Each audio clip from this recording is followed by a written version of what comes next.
Hello and welcome back once again. It is time for the Golden Age of DC Comics, 365 days, where I take this beloved hardcover coffee table book given to me about 2 decades ago by one of my best friends. This has been surfing my coffee table ever since and has been a constant source of comic book shop style conversations, the kind I wish to recreate here today with you. So pull up a chair to our coffee table. Get a cup of whatever it is you're shoving under your nose today there, kid. I got some Salvadorian medium roast. Very, very, very, very delicious. I'm blessed and grateful for this great cup of coffee to share with you here today at our coffee table. This coffee table book is a 365 days book. We're going to use it for its intended purpose. We're going to open up to today's date, which is December the 20th. We're going to look at some comic book art of an antediluvian age. We're going to read the blurb, and then we're going to talk about comic books. And we're going to talk about comic books every day for the rest of the year, which is winding down. Only 11 more days left for the year. 11 more pages left in this book. We've been doing this all year long. We're going to finish this year strong. And we're going to keep having comic book shop style conversations all throughout next year as well. So tune in daily, 3 p.m. U.S. Eastern. Turn on those notifications. It's a great way to learn how to tell time. I promise you, you will figure it out one day. It's 3 p.m. U.S. Eastern. Something like that. Alrighty, well, the Golden Age of DC Comics runs between 1938 and 1955. The Silver Age between 1956 and 1970. The Bronze Age, I'm a Bronze Age baby myself, between 1970 and 1985. And the Copper Age begins in 1985. I get these standards and definitions from the glossary of the Overstreet Comic Book Price Guide. There is a link in the description to this publication and also this as well, to the Amazon page where you can get your own copy. This is a 2004 Abrams press publication, written and curated by Les Daniels, Chip Kidd, and Geoff Spear. It will look great on your coffee table. You can play along at home, and it makes a great gift for a geek. I know. So let's get to it. I hope that you are clobbering your problems and not being clobbered by them. Oh, ha-cha, here we go. And this one is from the cover of Leave It to Binky, number 13, April of 1950. In the decade after World War II, with superheroes in a temporary decline, niche markets were discovered, and there seemed to be comic books for every taste. Kind of like manga today, honestly. That's my interjection. As a result, sales reached their all-time high. One genre that proved to have more legs than most was teenage humor. This was a theme that dated back to the early days of newspaper comic strips and found its most popular comic book manifestation in MLJ's Archie. One of DC's teens, Binky, is shown here studying his Adiago dance lesson while holding his partner aloft, with inevitable disaster about to ensue. Wah, wah, wah, wah. Oh, Binky, you're so incorrigible. I mean, let's see. Yeah, one hand on the lady, and your other hand is, you're trying to balance yourself. You're not very lantern-jawed there. You're struggling to keep her aloft. She's going to dump you for that lantern-jawed Hal Jordan in a couple of years. Trust me. Messing. I do not believe there's any crossovers between Binky and Green Lantern. Who knows? But yeah, this must be DC Comics' response to Archie. Have we talked about Archie comics yet? I just found the pause button, after a year's worth of content creation. And I sneezed anyway. This is what we tune in for. The humanity of our condition as being comic book fans. And you guessed it. I'm going to read from the wiki. Archie Comics Publications Incorporated. Remember, Archie Comics, it's going on today. You know Archie Comics. Riverdale. You know Sabrina the Teenage Witch. You've heard of Josie and the Pussycats.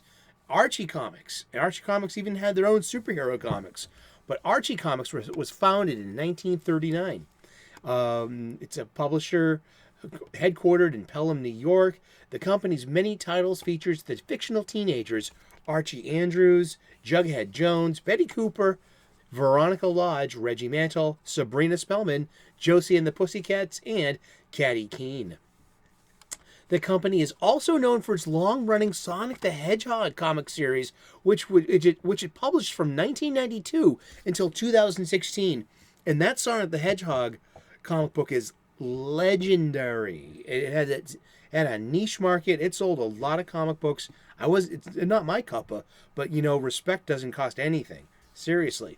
The company began in 1939 as MLJ Magazines Incorporated, which primarily published superhero comic books. So they have their own stable of superheroes and their own universe of superheroes. They all it's like rock and roll music. They all kind of borrowed the, masks and capes and boots and gloves and heroic isms and femme fatales and damsels in distress and mad scientists and evil opposites and stuff.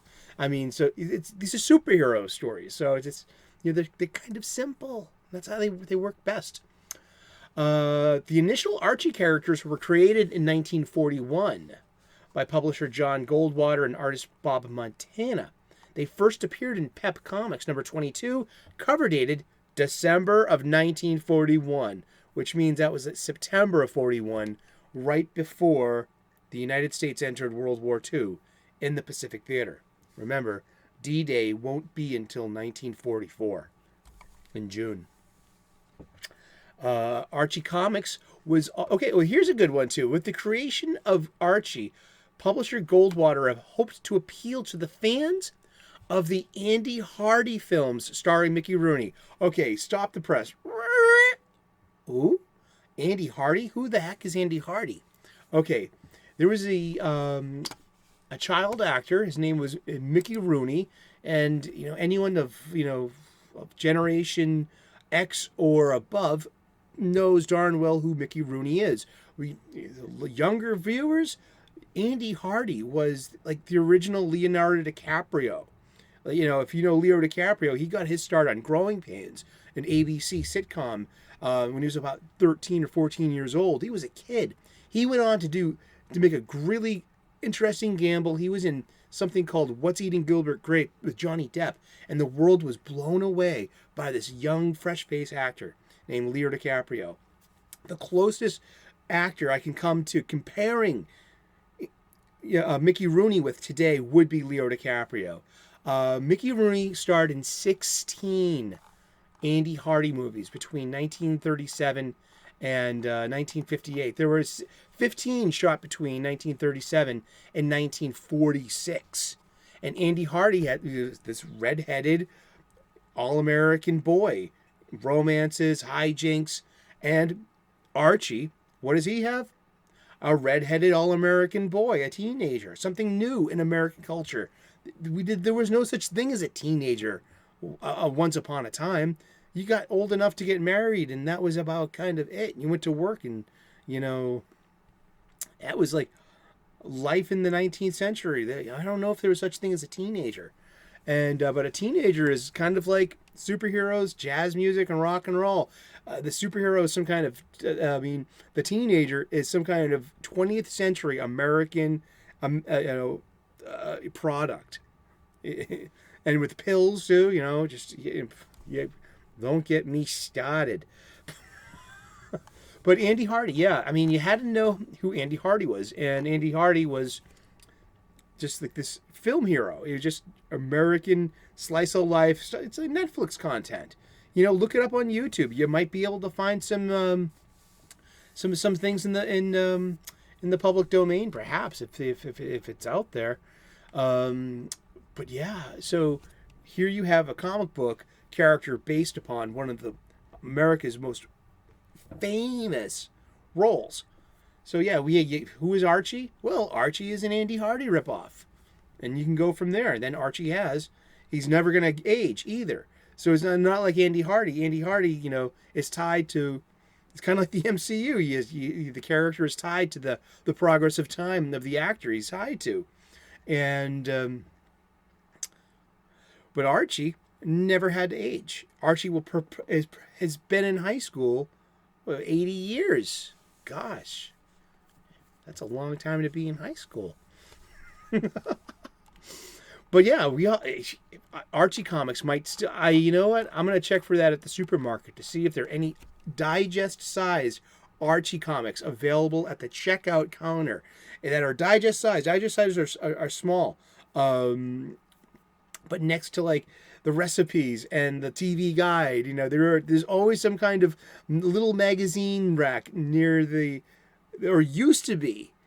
I'm going to check it out. I tend to love to see the marketplace of publications, especially since I'm a comic book fan. I love magazines, these comic books, but those are just one kind of monthly publication in the entire spectrum of the monthly publication.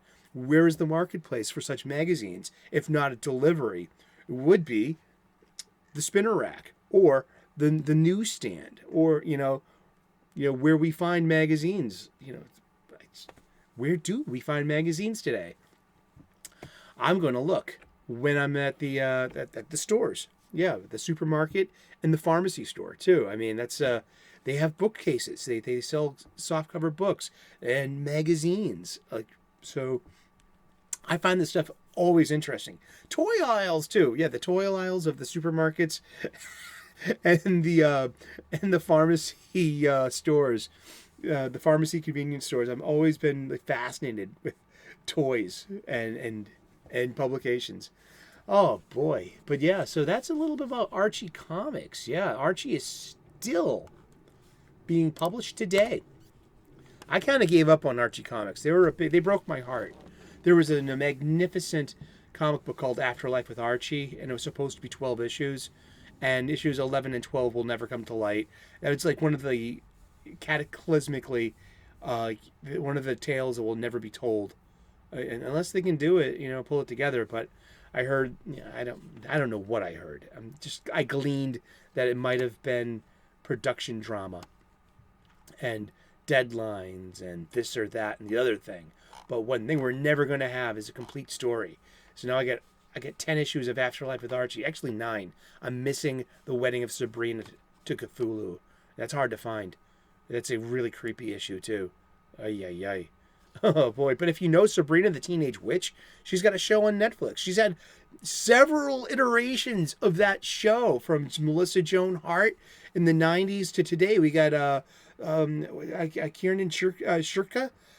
She was Sally Draper on Mad Men. And she's grown up, and she's a child star too. Speaking of child stars, like like Mickey Rooney, we got Kiernan Shirka. Yeah, Kiernan Shirka. Learn how to say people's names, Eric. Kiernan Shipka. Yeah, sorry, Kiernan. Didn't mean to butcher your name, but yeah, Sabrina the Teenage Witch. She's like that's an enduring character, and so Archie comics. Yeah, they tried to do a reboot in 2015. I remember that they had Mark Waid writing that, and they went back to a new number 1, but apparently they went back to their original numbering after a while. At number 2, at number 699. That's great. And yeah, Archie comics are still being published to this day. Yeah, and but for me personally, I kind of I gave up on Archie comics. Like, I blocked them on Twitter. I don't have I'm not interested in buying any Archie comics because of that experience with Afterlife with Archie. I mean, I'm just walking away. I'm not telling you to not buy Archie. I'm not being anti-Archie. I'm just a disappointed, heartbroken customer who's never going to get the promise fulfilled. There's an unspoken promise of completion, and it's there are 2 more issues left. I mean, and there's a story behind that as well. I would love to know the ins and outs of that, of why this didn't happen. Like, that's, what is it? Does it matter? No, but it's I think stories told is great. I love story time. This is why we tune into things like this. It's story time. Let's talk about stories. And let's talk about storytelling. And let's talk about why it didn't happen. Afterlife with Archie is number 11 and 12. Never will complete this incomplete story I got in my long boxes. And it's worthless. It's just taking up space. I mean, it's beautiful art. I mean, seriously, it's so well done. It's Archie meets The Walking Dead, or an Evil Dead as well too. It's a supernatural spin on Archie comics. It really worked. I was really pleased with it. I was continually looking forward to that next new issue, and we never got it, and we never will. And yeah, I mean, that's, but Archie comics, they keep enduring, and they have, there's, let's see, let's look at some of their titles. They have Archie Forever, Archie and Katie Keene, the Archie one-shot series. There's Riverdale, the TV show. That's a 2017 CW show. And there was a Katie Keene TV series too that came and went. And I'm trying to find a list of their superheroes. They had the Shield, which was this kind of like riff on the patriotic superhero. And Pep Comics debuted in January 1940. So you had Fawcett Comics. You had National Publications, which became DC Comics. You had Timely Comics, which becomes Marvel by the 60s. And you had Archie Comics. You also had like Harvey Comics too. And they're all going for this market share and like this new thing called the superhero comic. Really cool stuff.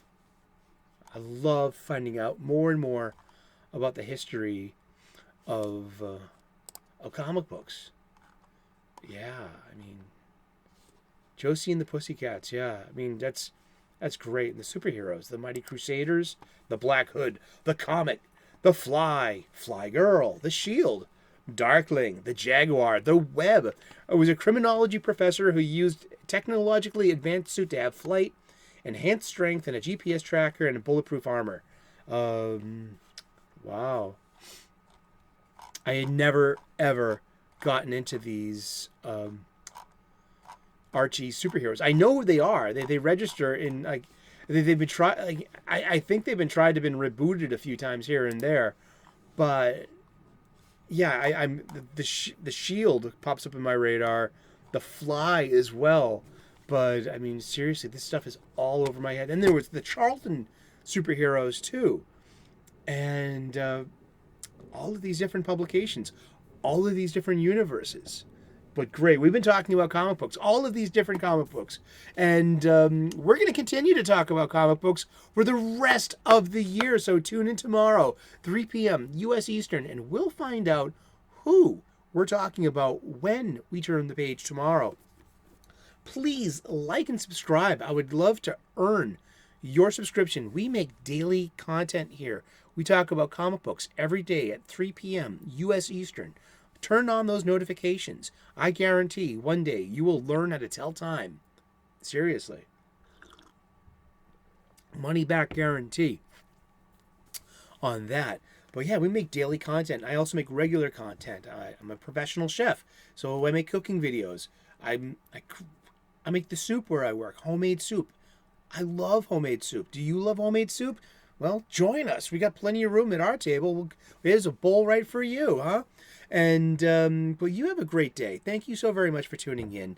I love the opportunities when I catch the premiere of the show and catch the live chat and seeing the people that show up for the live chat consistently, and it just warms my heart. Thank you very much for showing up today and continuing this comic book shop style conversation. I mean, we're going to be doing it as long as you keep showing up. We'll keep having this talk. God bless. Namaste. Good luck. And we will see you again tomorrow in those funny pages. Ciao. Bye-bye.